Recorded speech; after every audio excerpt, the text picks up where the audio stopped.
Hello,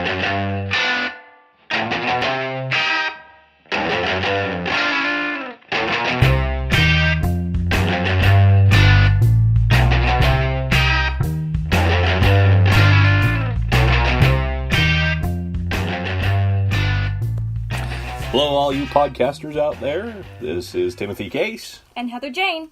And you are listening to an Extent. It used to be a political show. Yeah, that.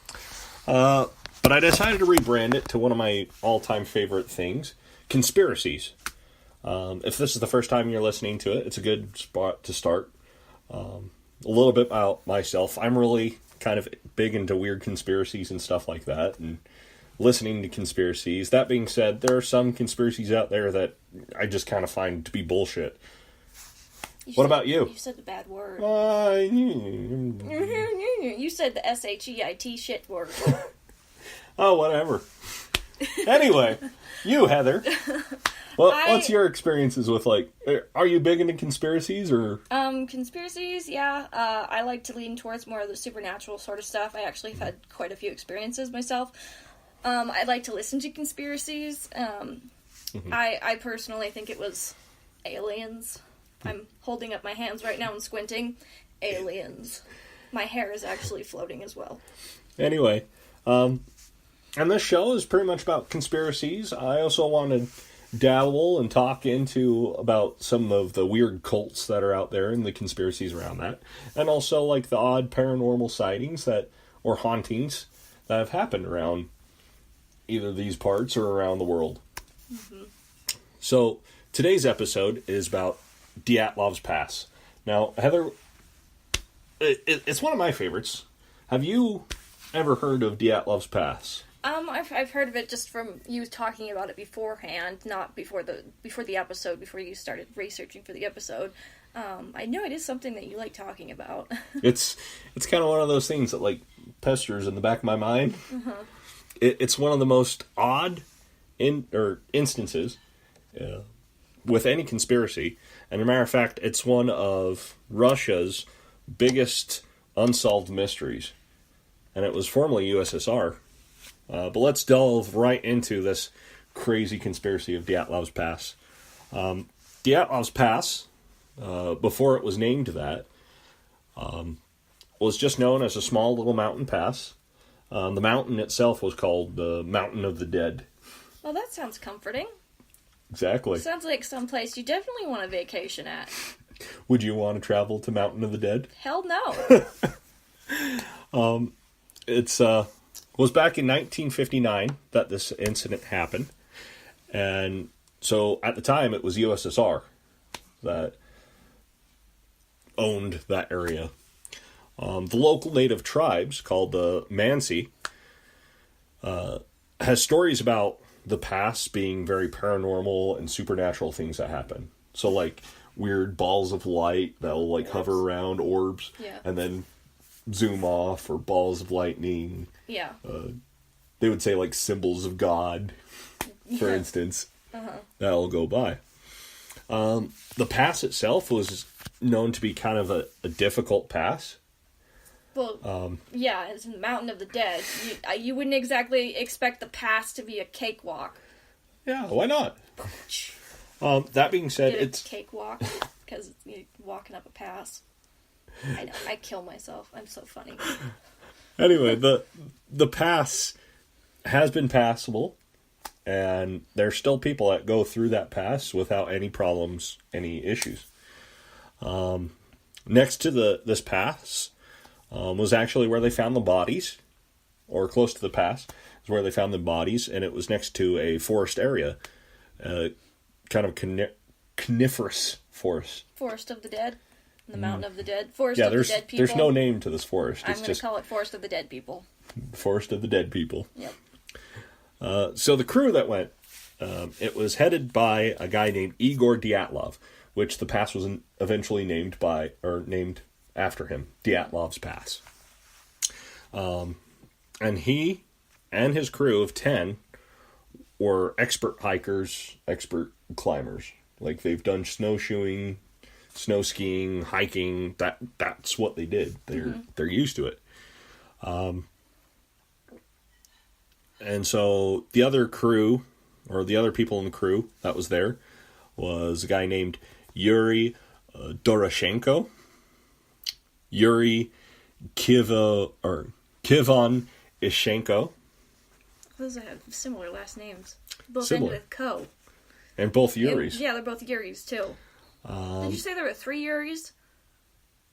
Yes, there are 3 Yuris in it, and one decided to go back because he was feeling sick. Well, that would get But I'll confusing. get to That'd get kind of confusing. Be like, hey, Yuri! Exactly. And 3 people turn around. With the study that I did, or of this, they didn't name them by their first names because of that reason, because of 3 different Yuris in that thing. So they went with their last names, which, to me, it's harder to pronounce their last names than first. That could be kind of confusing, too. Anyway, there's Igor Dyatlov. And the ages that they were when they died. Yuri Doroshenko was 21. Yuri Krivon Ishenko was 23. Igor Dyatlov was 23. Zanida, or Zanada? Zanadia. Kolmogorova. These are hard last names. Was These 22. Are hard first names, too. Rustem Slobodin was 23. Lidomilia Duneya was Dubinina? 20. Yeah, she was 20. She was 20. The oldest of the group was Simeon. He has the normal name of the whole group. Simeon. Well, Igor's pretty normal. Zolotaryov. He's got a pretty crazy last name, though. He was 38. there's one that has a weird name. Yeah, he was 38. He was 38. Alexander. We got an Alexander. That's pretty normal. Alexander Kelavatov. He was 24. And then Nikolai Theobro. Oh, gosh. Brignolis. Brignolis. He's got a dash in his last name. He was 23 when he died. Uh-huh. And then the last person, the crew of 10. The crew of 10 was Yuri Yundin. The easiest of the name of all of them. Yeah. Yuri Yundin. And he went home sick. How this escapade started was they, on January 25th, 1959, the group of 10 arrived by train in Ivedel. And then they take a bus from there to Vichy.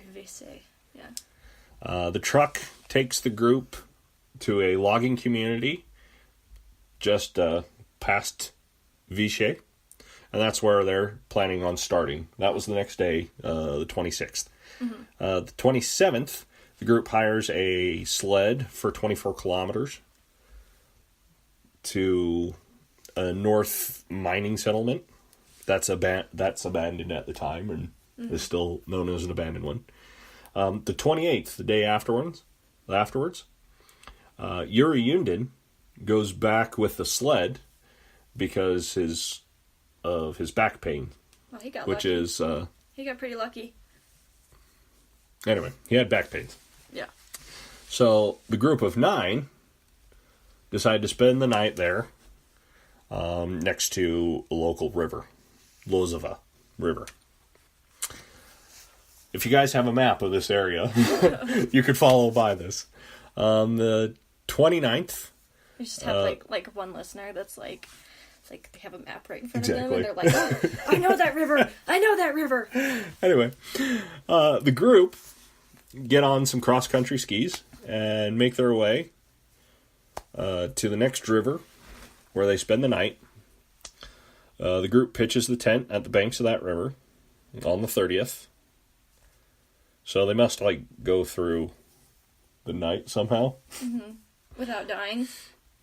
Anyway, the 31st, the group spends the night at the banks of the river and leaves provisions on their raised platform to lighten their backpacks for the ascent. Mm-hmm. So that's kind of like where they had their base camp at first. So February 1st, the group starts kind of late, and they go up about 500 meters off the planned route that they had, and then they pitch their tents on the north slope of Death Mountain. I'm not going to try to pronounce that thing. Mountain of the Dead. Which is now called Dyatlov's Pass. And then February 2nd is where they say, which is actually today that we're recording this. February 2nd is when all members of Dyatlov's group die in mysterious ways. In February 12th, the group was expected back. Kind of. The thing behind that is, to an extent. With that, he said to Yuri Yundin that we expect to be back February 12th. Give or take about a week, just in case, something goes awry. Like them all dying mysteriously? Or some weird weather decides to pop up and stuff like that. Or they all die mysteriously? So they had excess food on them for this whole trip.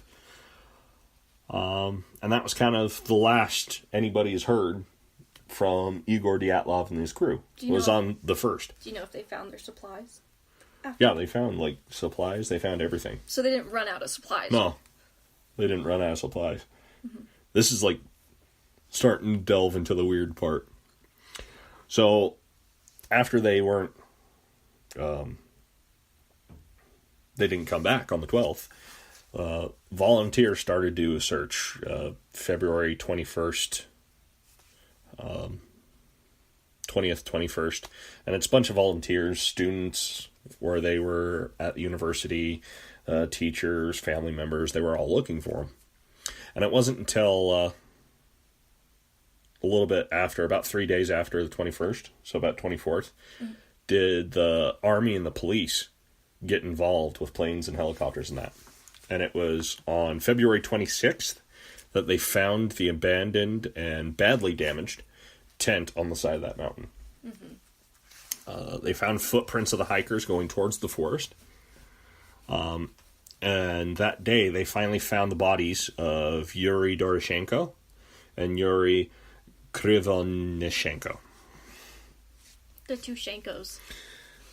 The two Yuris. Yeah, with both. And Shenko spelled differently, both last names. But they both have Shenko at the end. So they found them. Not that that's relevant in any way at all. Or you could just call them the Yuris. Yeah, the Yuris. The two Yuris. The two Yuris. That did die. Not the Yuri that, got back pain and went home. Oh my gosh, he probably felt so shitty. He's probably he's probably like, shit, all of my friends died. And I went home in back pain. They all called me a pussy for going home early. Yeah. The next body that they found was on March 5th, and it was of Slobodin. Then on March 9th, March 10th, they finally found Dyatlov. Actually, they probably found Dyatlov around the same time. That's what it is. 27th was both the Yuris, Dyatlov and Kolmogorova. They found them. Then Slobodin on the 5th. Then they found the rest of their crew on May 5th in kind of a den type of area. And then the autopsies were done kind of periodically from when they found them.